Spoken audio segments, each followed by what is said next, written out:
You are now tuned into 2111 Radio Show, hosted by our program director, Derek Scott.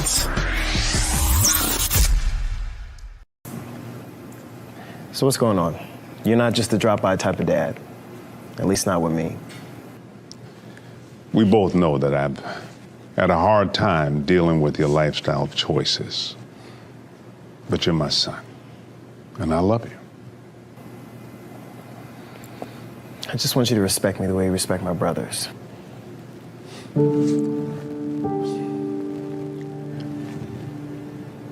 I need you to do something. Sure, anything. Once you find out what it is, you might not feel that way.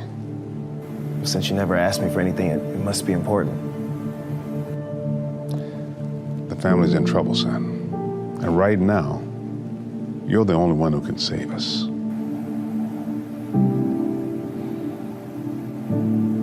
What do you need me to do, Pop? I know exactly who you are, Sebastian. You're the biggest club dealer in South Florida. Oh, and your mama lives on 15th Street in Hialeah. Your sister and nephew live on the other side of the projects on North Boulevard. And your grandma, God bless her soul, still lives in the same house that you were raised in on Juliet. Now let me tell you who I am. My name is Rio Duncan. My family's a sole distributor of Heat, the new drug that's gonna put you out of business. You don't have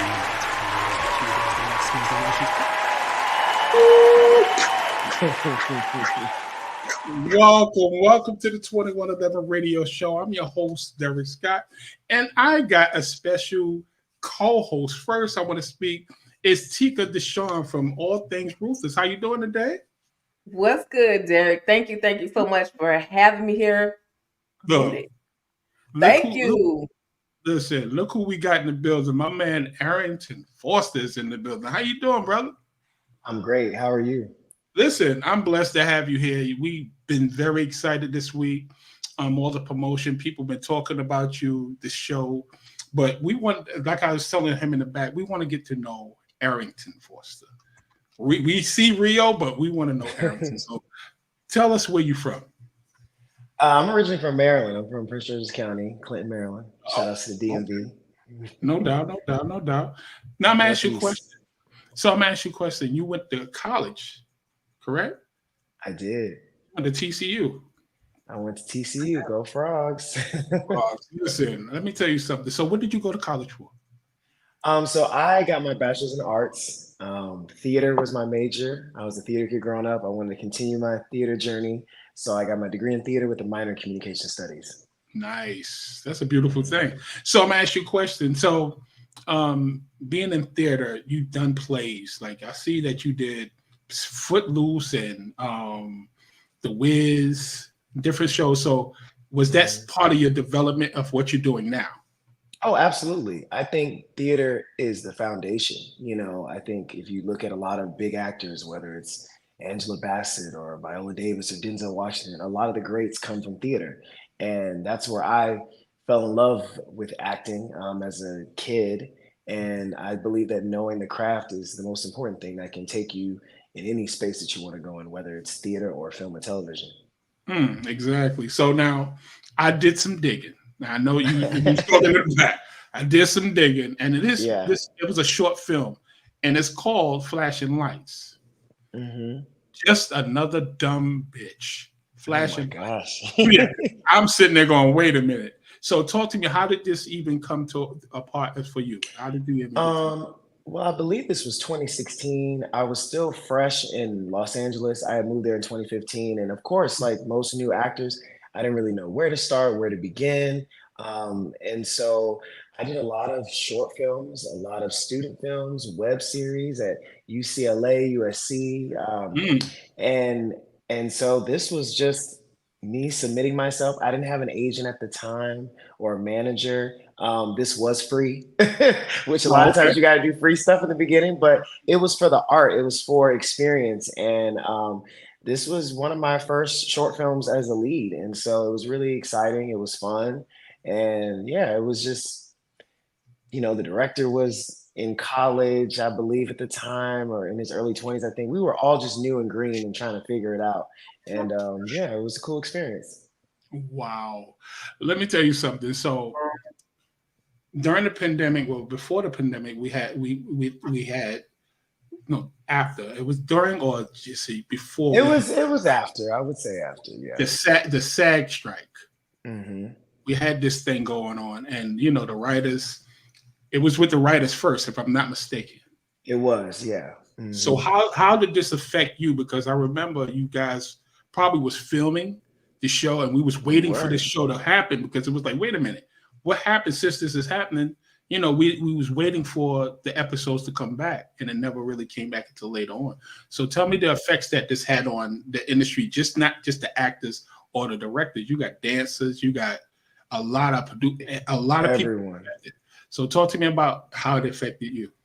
Yeah, well, the writers have been on strike for a while, probably a few months. I had got the call that we got picked up for season 5 for Family Business. And, thankfully for Carl Weber, we already had, the writing already done.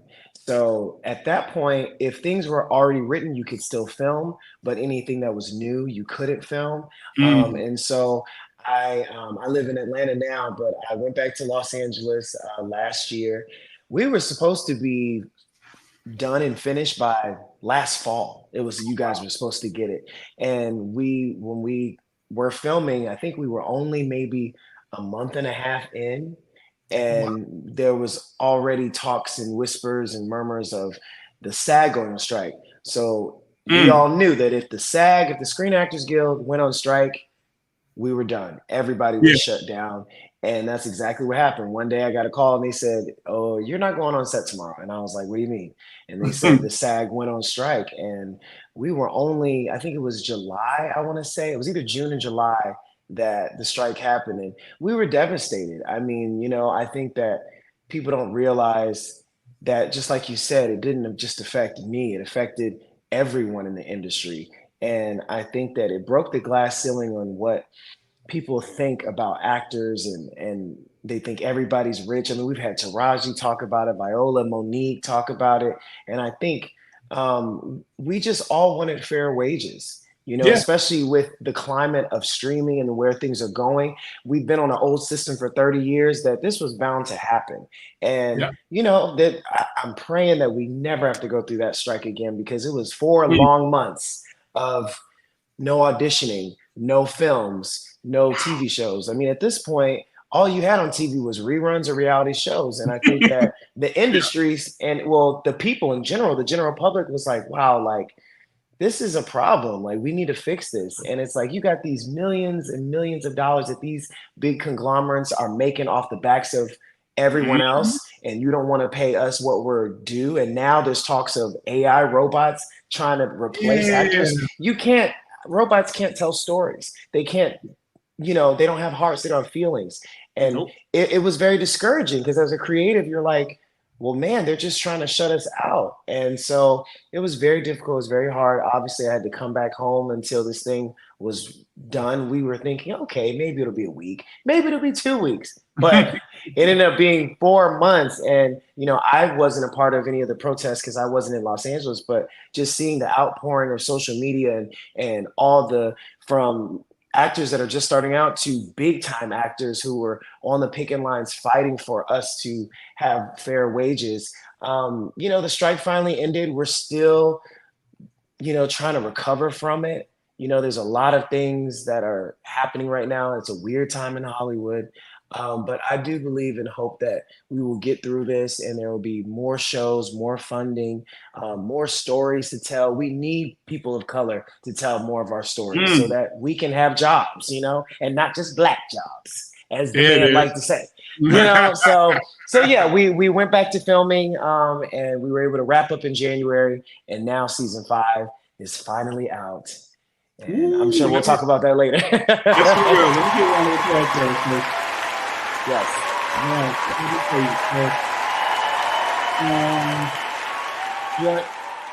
What I want to get into is the LGBTQ plus community, because you are making them very proud. Let me explain why I say this. Because at the end of the day, you got actors that's playing a part they're playing a role. You're actually playing a part that you can actually feel at home with. You understand? So you're acting, but you kind of feel, it looks like you're very comfortable in this part. And the thing about this whole situation, as far as in that, is that you guys, I'm older, as you see, I'm 58. And in my day, it was more taboo. Nobody wanted to talk about it. You understand? And what's going on, we're ignorant to the fact that we don't understand your life. We don't. At the end of the day, you're a black man. You understand? And you got a double-edged sword going against you if you really think about it. And no one's really talking about this. So I wanted to get into a part where I wanted to talk to you about this because I feel that it's needed. I feel I would like to hear it from you as far as in, have you ever had to play a straight part? And was you comfortable with it? Well, the funny thing is, that's all I ever played was straight parts. That's all I ever did was play straight roles because that's what was given to me. That's what, and I never, and I say this, and I'm glad you brought that up because I don't feel like I talk about this enough. But, you know, me coming into the game, I wanted to make sure that my craft was the number one focus, not my ethnicity, not my sexuality. You know, we've seen time and time again over the decades where, you know, straight people have played gay, white people have played gay, you know, but we didn't see too many people of color do it. And I always said I want to be that person who can come into a space and do both, because I can do both. I have the luxury that I can do both. And I don't think that we have that superstar that can do both. I think right now, the only person that comes to mind is Coleman Domingo. And I love what he's doing because he is a gay man in real life and is not shy from it or his fashion on the red carpets, but he plays these damn good roles on these big movies and these big shows where you're playing Mr. and Rustin and, you know, all these things. And I emulate him. And I feel like, you know, he's of a different generation. So, you know, I feel like I could tap into that for the young market. I always said, I want to be Denzel Washington one day.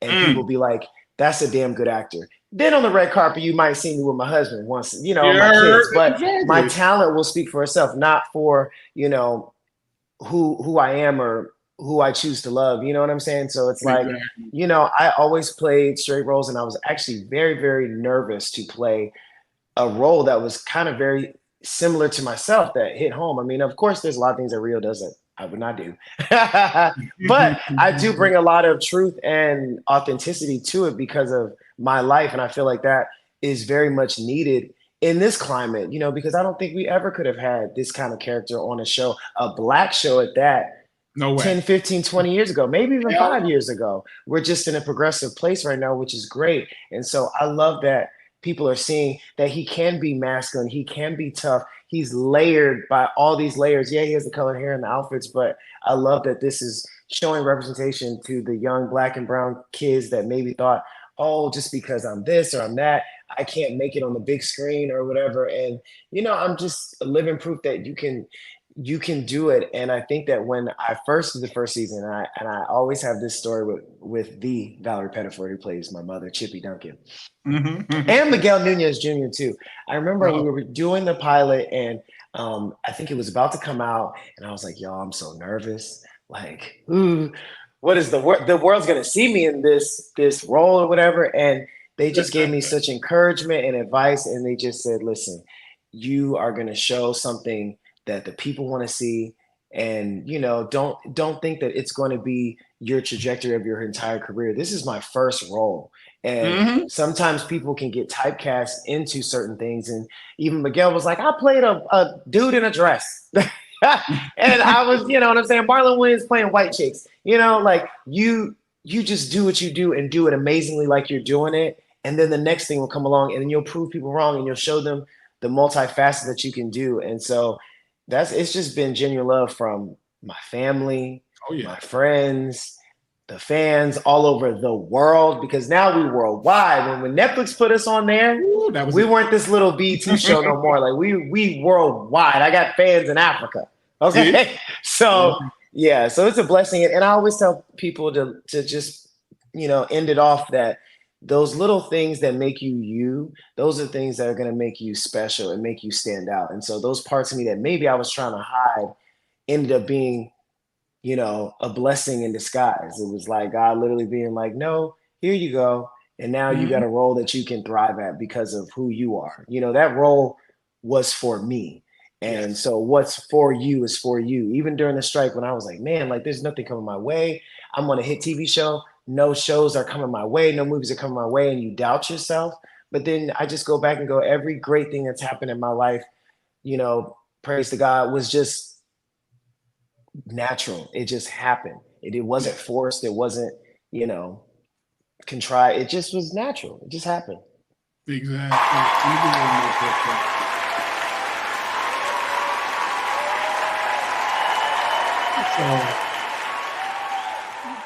So yeah. So I see he freezing a little bit. Do anybody see Oh, that? am I good? I think he's Are we good freezing. now? Oh, he still froze. Tika, you see that, right? I can't hear you. Yes, it's freezing. He's freezing, right? Yeah. I tell you what, you want to come out and come back?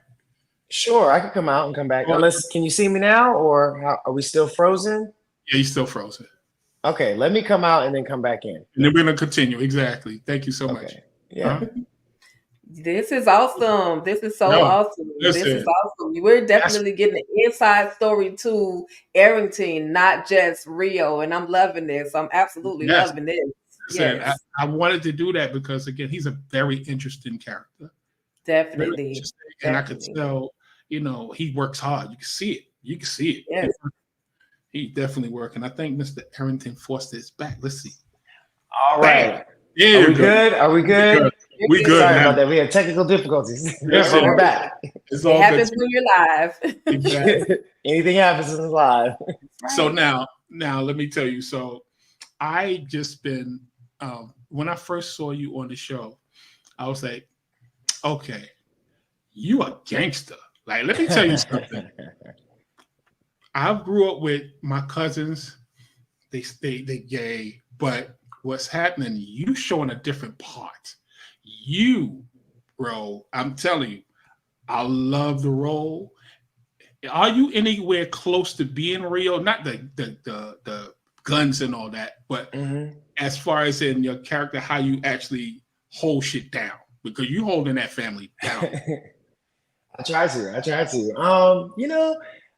I'm a lot more chill in real life. I think people would be like so crazy. Oh, Arrington's like, he's just more chill and laid back. But I always say Rio is like me on steroids, like, like There you go. to the nth degree, so, and it brought a lot of confidence in my own skin playing this part too. Just down to the hair colors and the outfits, there's some things that I personally may not would do in my personal life, but it's like when I put it on, it just feels like I just am a chameleon. I just turn No it doubt. on.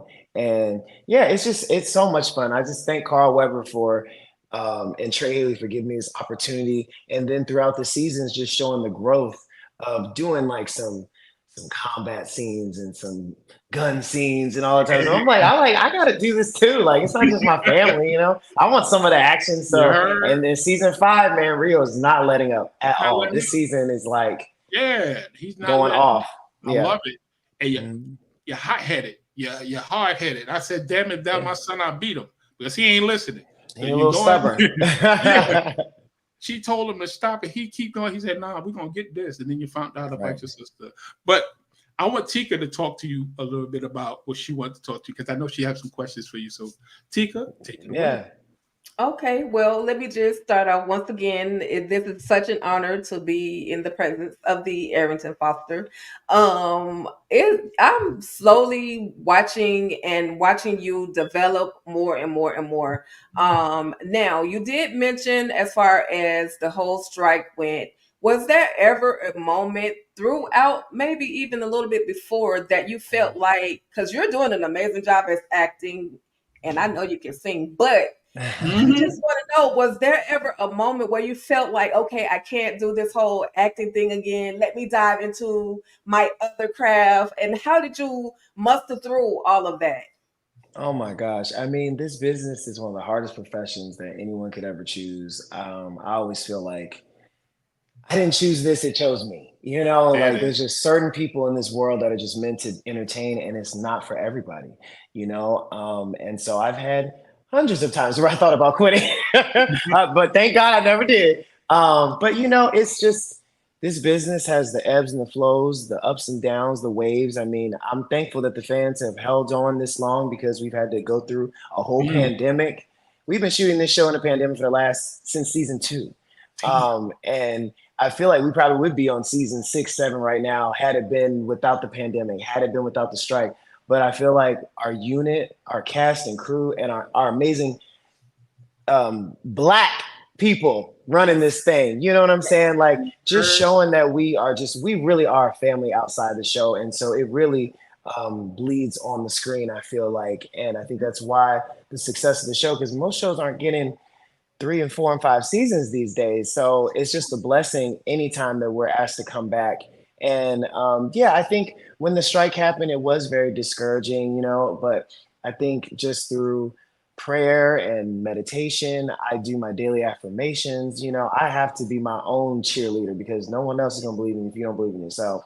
That's right. And just know that it's all about the timing and the patience. You know, you never know when things can turn around in a blink of an eye. So, you know, I'm just grateful. I'm just trying. I always say it's a marathon. It's not a sprint. And so you just got to keep going. And I'm just got to keep reminding myself the gratitude of how far I've come and all the people that are looking up to me and that there's always someone that would want to be in your shoes. You know, I remember being a kid and watching Blockbuster and then Netflix comes out and I'm like, I want to be on Netflix, not knowing that my picture literally, if you scroll, is the thing that's on Idol. Like that's insane. You know, like I would be on a book cover, Trouble in Rio. Like, you know, like it just goes to show that I think God gives you glimpses of like, no, you can do this. This is for you. And so what's for you is for you. There you go.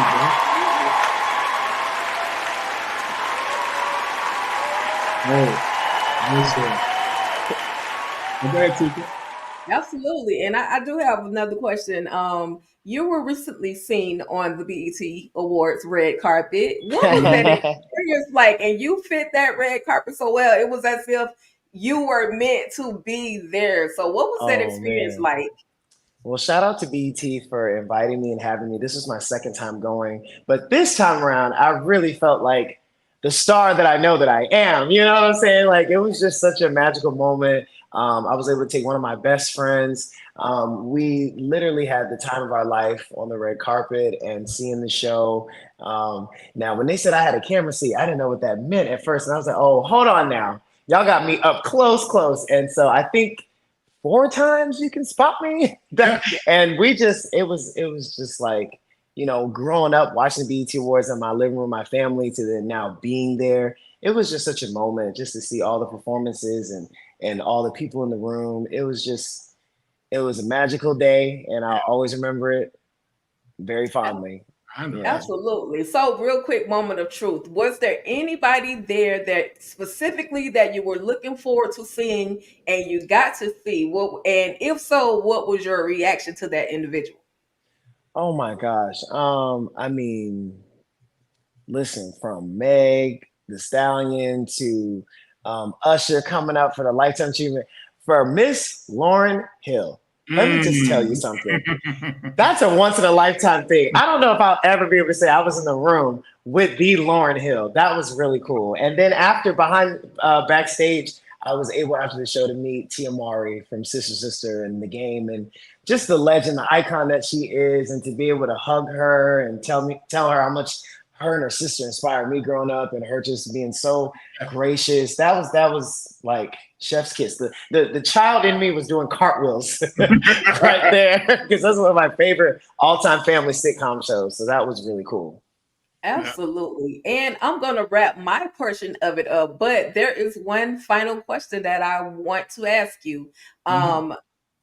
As Arrington Foster, what do you want to be remembered for the most?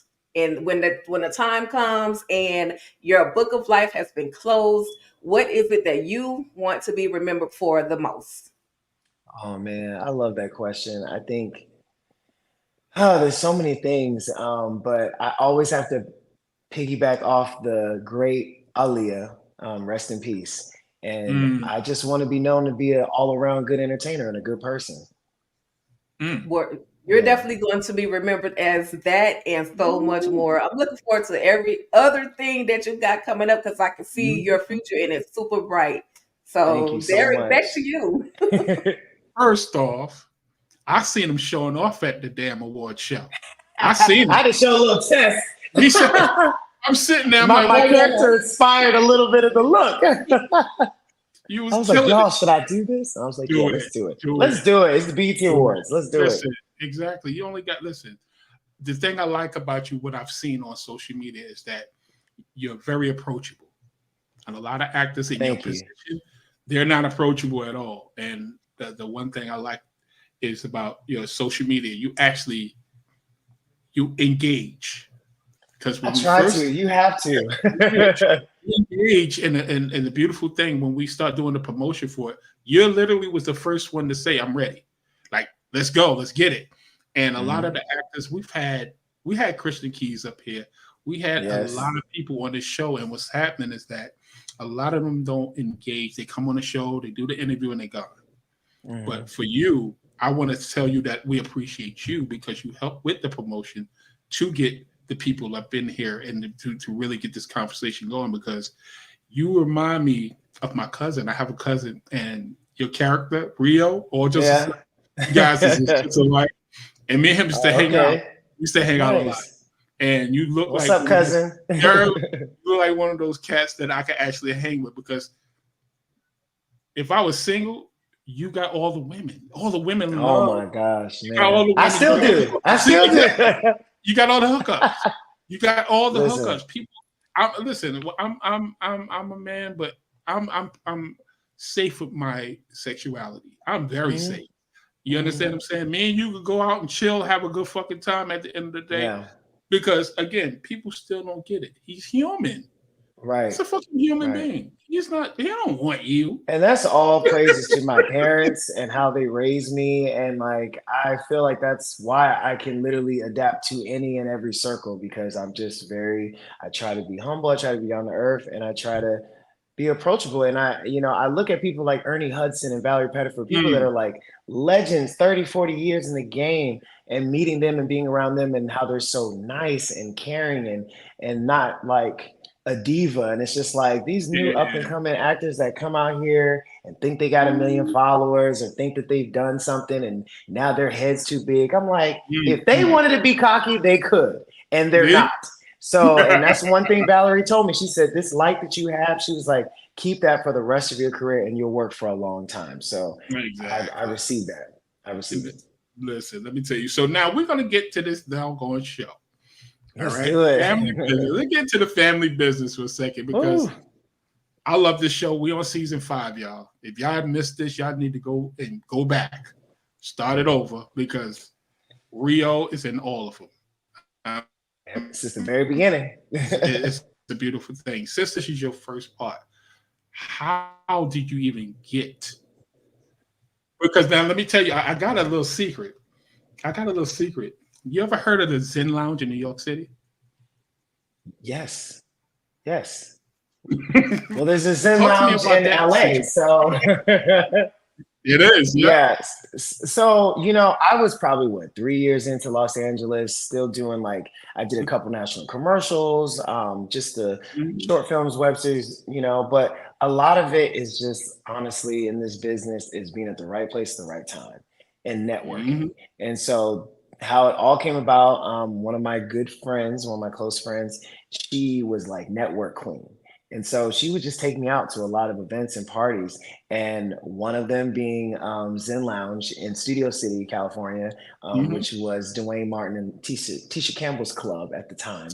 And we went and I met the director, Trey Haley, and we just had a conversation. I think a lot of times I tell young and up and coming actors, like, when you're networking, it's not all about, oh, here's my resume, here's my headshot, here's this and that. No, like they want to get to know you as a person, feel your energy, feel your vibe. And that's what we did. We vibed for like a couple hours. And, you know, after that conversation, I didn't think anything of it. I went back to my normal life and kept hustling and grinding. And next thing you know, I got the call a few months later, and it was Trey, and he was like, yo, I have this project that I'm working on. There's a role I think that is perfect for you. I would love for you to come and audition for it. And I was like, absolutely.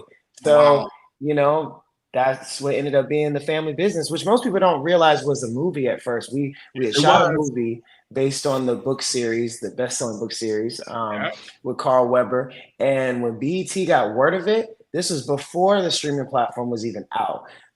They were like, no, this is too good. We got to make this a television series. And so the first season aired on BET, the actual network on cable. I want to say it was the day after my birthday in November, and we premiered, and we were top 10 on the Hollywood Reporter, like the #1 scripted show. Like I don't even think BET had no shade to BET. They hadn't had a really good television series in a long time, and here comes us coming in with this beautiful Black excellent cast and crew of heavy hitters. And it's like every season it's like more and more people are signing on. And you know, we were the guinea pigs in season 2 for BET Plus with 20s and bigger. And now it's like you can get it on Netflix, Prime, Apple TV. It's everywhere. So it's been a crazy ride, but I'm so grateful for it. And I hope we get many more seasons. You know, we're gonna claim it. Listen, I think that's going to happen because again, we can't get enough of The Family Business. So, and one thing we all talk about is that damn hair. So I have a picture here, right? So I put up this still, Rio's hair colors. So you have a couple of here. So that's only a few. That's like a small few. So now, if I'm not mistaken, I look at this show. I think it's around. Between 7 and 8 colors. Between 7 and 8 colors. It might be more. It might be more. Honestly. What's behind the hair? Is it being dyed or is it being sprayed in? So it is sprayed, guys. Just want to let you know it's sprayed. I still have hair today because of that. So that's the #1 question I always get. Like, do you dye your hair all this close? And I'm like, absolutely not, y'all. It's very safe. And honestly, I don't think since Cisco or Dennis Rodman had we seen that before, and especially on television. And so it was actually something where when we were doing the pilot, you know, Carl was like, oh, we just, you know, we want Rio to stand out in some type of way, like change his hair color or something. Like, would you be into that? And I was just like, yeah, why not? So it was just off a whim. We did it, and it just became a thing. It was like, okay, now we're going to switch it up in every scene in every episode. And it just took on its life of its own. And now it's something that's notable for my character. Everyone just knows that's Rio. So, and I feel like, you know, every family can relate to having someone in their family that's like different. And so I feel like Team Rio, you know, they ride hard, man. They ride hard, and they always want to know, like, what's the new hair colors? And we've done so many. I mean, we recycled some favorites, but we've done so many, and even there's some in this season that we've never done before. So we're having fun with it. And shout out to the glam squad, the hair, the makeup. They're the ones that help put me in Rio mode, you know? I know that's right. Let me tell you something. So out of the cast members, what we see, I don't know. But you and Paris. Yes. The twins. The twins. You and Paris look like y'all have this connection. I see you twins, but tell me about it. Is it a real, because if I'm not mistaken, you both from Maryland. It's a Maryland thing, man. Like it's honestly like it's just so funny how God works, because when we both met, we didn't know each other at audition. We had never met, which is crazy because where she grew up and where I grew up was literally like 15 minutes away. Crazy. Wow. And so like when we found out we were going to be playing brother and sister, you know, of course we're trying to get to know each other. So she's like, where are you from? And I'm like, oh, I'm from Maryland. She was like, what? Me too. What part? PG County. She was like, what? Me too. And I was like, what? And it was like instant, like me and Javicia, shout out to Javicia Leslie. We just had it from the very beginning, and it was just so easy and comfortable to play twins, you know? Yes. I think I always wished I was a twin. I know she's a Gemini. It's just we just are you too? Okay. Yeah. So it's fun. It's so much fun. The chemistry is just like it was instant. It is. And you see it. You can actually see it. That's why I wanted to ask that part, because you guys look so close. Mm-hmm. And you're doing a great job on the show. And now it is a book that I've seen on Amazon. I'm looking, I'm like, ooh. So I know it's going to cover the screen, but I have to show this book because the picture's dope. I ain't going to front. And actually, that's from what I wore in the finale of season 1. Yes, it is. You know. Yes, it is. That's our crazy. fans, they know that. So now talk to me about this book, Trouble in Rio.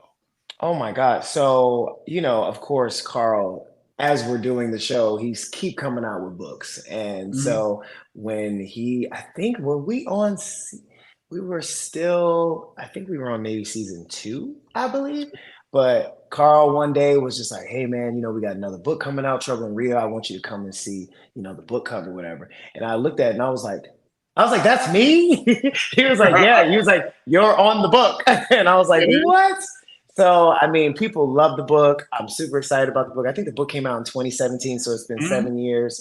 And finally, I have some exclusive news that we are going to be going on a book tour with the Carl Weber. What? And Trouble in Rio. And so I will be in hopefully some select cities and meet and greet the fans and sign books. And it's just, I'm super grateful and blessed that these years later we can, bring this to the fans. And I'm just super excited. I mean, I never thought I'd walk in Target and see my face on a book. That's crazy. So yeah. And of course my mom was the first one to be like, oh my God, you have to sign it for me, So yeah. It's super. I'm super excited. So I'm sure dates will come out soon. I don't know all those details yet, but very, very soon. Okay, listen. And listen, I'm just saying, we need to have a Trouble in Rio spinoff, a movie. Carl, let's go. I'm just saying, the fans want to see it. He's a fan favorite. We got to have something, So that would be exciting. Let's speak that into existence, because put it in the atmosphere, and hopefully, you never know what happens. It could be a dope spinoff. Wow. It would be. I'm just saying. That's a good idea. Wow. Yeah. You know what I'm gonna do, right? This portion of the interview, I'm gonna post it all on Instagram and Facebook, and tag him and be like, we need the spinoff. Why not? We need it. Let's do it. So now, but the great thing is that he's literally had a book for each of the siblings. And I think that what's that done is it's given us so many opportunities to have so many different storylines and seasons, because the material is already there. And we're so grateful for the Carl Weber book series fan base, because even when season 1 came out and the cast list came out and the pictures came out and just the outpouring of, oh my God, like that's who I had in my mind when I read this or that, and then like that was just so awesome to see. Yeah. Let me tell you. So, Tika, you have anything to talk to him about? Because of course. I know you're quiet over there, but I want to get you up in here. So talk to him. I got you. I definitely have a question. So, I see the comments. Rumor has it, and hopefully this doesn't spoil it for someone, but shout out to my girl EJ, the TV Junkie. She is definitely the #1 source for family business content. But rumor has it that Rio and Paris got a third sibling. Uh-oh. I know, right? I know, right? I just wanted to see your reaction. You have to wait and find out. I can't listen. Y'all ain't gonna catch me slipping. Get me in trouble. But listen. The book readers, y'all always are gonna get the tea a little bit sooner than the show. But all I have to say is just stay tuned, because you never know what's gonna happen. Absolutely. Season 5. Absolutely. But I will say this. I do, in this very season, I do love how, yes, Rio loves his family. However, he actually pays attention. So when he saw that Paris was in a little bit of a trouble, he was like, hey, this is not the normal you. What's really going on? So I love that they've given that character another dimension, just to show that Rio pays attention. How did you prepare anyway to even become Rio, especially this particular season, because you're definitely Definitely. more in there this time around. Well, I'm so grateful that the fans have been pretty much begging, like, we need Rio in more scenes, okay? And Yeah. I agree. So this season, I feel like is my favorite. This season, I just feel like I've grown and matured as an actor, as a human being, and just showing different layers and like really just digging in there, getting the action. I'm a sponge. I look at all of my other family members, and these are all A-listers and heavy hitters that I've watched growing up. And the fact that they all trusted me and like you're doing just as great as everyone else, to just really like go hard and bring it every time. And so there's a lot of twists and turns in this season. And it's just been so much fun. I was like, I'm ready for this to get out so people can see it. Because I know filming it, we had the best time. Absolutely, absolutely. Well, you're definitely rocking out with Rio. And again, I'm going to turn this thing back over to 2111 because I will talk all night long. I said it's been exciting because again we're fans, and when I found out that we was gonna have you here, it was exciting because I was literally looking at I think the second episode when I got the news that you was gonna be on the show, and I jumped out the chair, and my wife was like, "What's going on?" I said, "Rio, we just got Rio for the show." He was like, "Yeah, right." So I know you're looking at the show now, and they like, "Oh wow, he's really here." So. Shout out to my family. I know they out here listening. They in What's the up, fam? You know what I'm saying? So, and my wife, like I said, she loves you. Like, good gracious. Oh, thank you so much. So it's something. Like I said, it's something about this character that embraces everybody. We all love Rio. Everybody talks about Rio. So, congratulations! Excellent. Thank you so much. Yeah, this excellent character that's trending is definitely trending. So. Anything before we let you go, because I know it's actually been 40 minutes. Oh, wow. Anything you want to talk about as far as in upcoming situations, as far as in any shows? Well, we're still grinding. We're still hustling for that next thing. Hopefully we'll get another season. I don't have that confirmed yet, but we have that going on. The book tour coming up. And yeah, I'm just super grateful for this show, and I'm just so ready to see what's next and what God has for me, and just to do more comedy, more drama, more shows, more movies, and just tap into like those big spaces. I want to be an EGOT one day. So, it's time to get to work. So I'm super excited. The sky's the limit. This was just, I don't even feel like this is my breakout role. I feel like this was just the first of many, Yeah. I believe so. I definitely believe so because again, you're a dope actor. I'm not even gonna front. You really one of the upcoming young actors out here, and I'm very proud of you. You're not my son, but I'm proud of you. Oh, thank you. I feel like everybody's adopted me at this point, so I'm everybody's son, brother, cousin, uncle. I love it. It's a beautiful thing. So, but listen, I like to thank everybody for coming to the show tonight. We had a nice crowd in here. I know you see in the comments they love you. I know, I see it. Thank you so much. They love you, and again, I think it came on yesterday, so I'm gonna look at it today because I didn't. Yes, a new episode dropped yesterday. That's Thursday. So tune into that Thursdays. Yes, because I said, you know what, I ain't gonna look at it until after the interview. Oh, this was a good one. Yes, this was a good one. It's a good interview, man. Listen, it's been a pleasure. It's definitely been. Tika, I appreciate you, Mr. Arrington. Thank you, Tika. Yes. Thank you, Eric. Yeah, listen, I want you to sit back in the back for a second. We're about to tune out. I want to talk to you about something in the back, but in the meantime, we'll be back tomorrow with a special guest, but not as big as Rio, of course. But we'll definitely be back. But I thank everybody for coming tonight. I appreciate all the comments, all the love, and so we're about to sign out. And Rio, like I said, just stay tuned, stay right there, and we go talk in the back. Okay? Is that okay? Sounds good. Absolutely. All right. So y'all have a good night. Thank y'all for coming through. Peace.